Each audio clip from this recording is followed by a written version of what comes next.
Inhaler technique proper എങ്ങനെയാണെന്നുള്ളത് പറയാം. First നമ്മൾ ഇൻഹേലർ നല്ലോണം ഷെയ്ക്ക് ചെയ്യുക.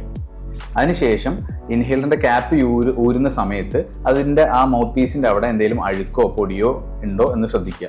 ഉണ്ടെങ്കിൽ അത് തുടച്ച് കളയുക. എന്നിട്ട് അത് ചുണ്ടുകൾക്കിടയിൽ അമർത്തി വെക്കുക.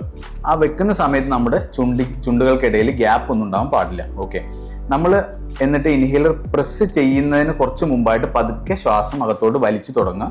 പ്രസ് ചെയ്യുക. പ്രസ് ചെയ്യുന്ന ഉടനെ തന്നെ ഡീപ്പായിട്ട് ശ്വാസം കണ്ടിന്യൂസ്ലി എടുത്തുകൊണ്ടിരിക്കുക.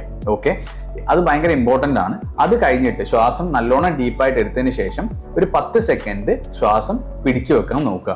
അത് നമ്മുടെ മരുന്ന് ശ്വാസനാളങ്ങളിൽ ഡെപ്പോസിറ്റ് ചെയ്യാനും മരുന്ന് നല്ല രീതിയിൽ ഫലിക്കാനുമുള്ള സമയം നമ്മൾ കൊടുക്കുകയാണ്. ഓക്കെ, അതിനുശേഷം ഇൻഹേലർ പ്രസ് ചെയ്ത് ശ്വാസം അകത്തോട്ട് വലിച്ചതിന് ശേഷം പതുക്കെ മൂക്കിൽ കൂടെ നമ്മൾ ശ്വാസം അകത്തോട്ട് വലിച്ചിട്ട് വിടുക, റിലാക്സ് ചെയ്യുക. ഓക്കെ, അതിനുശേഷം നമ്മൾ എന്ത് ചെയ്യണമെന്ന് വെച്ചാൽ ഇൻഹേലർ എടുത്ത് മാറ്റിയിട്ട് ഒരു 5-10 മിനിറ്റ് കഴിഞ്ഞിട്ട് ചെറിയ ചൂടുവെള്ളത്തിൽ വായ കഴുകി ഗാർഗിൾ ചെയ്തിട്ട് തുപ്പിക്കളയാൻ നോക്കുക. ഓക്കെ, ഇൻഹേലർ കണ്ടിന്യൂസ് എടുക്കണോ വേണ്ടോ എന്നുള്ളത് നിങ്ങളുടെ കൺസേൺഡ് ആയിട്ടുള്ള ഡോക്ടറെ മീറ്റ് ചെയ്തിട്ട് വേണം നിങ്ങൾ തീരുമാനിക്കേണ്ടത്.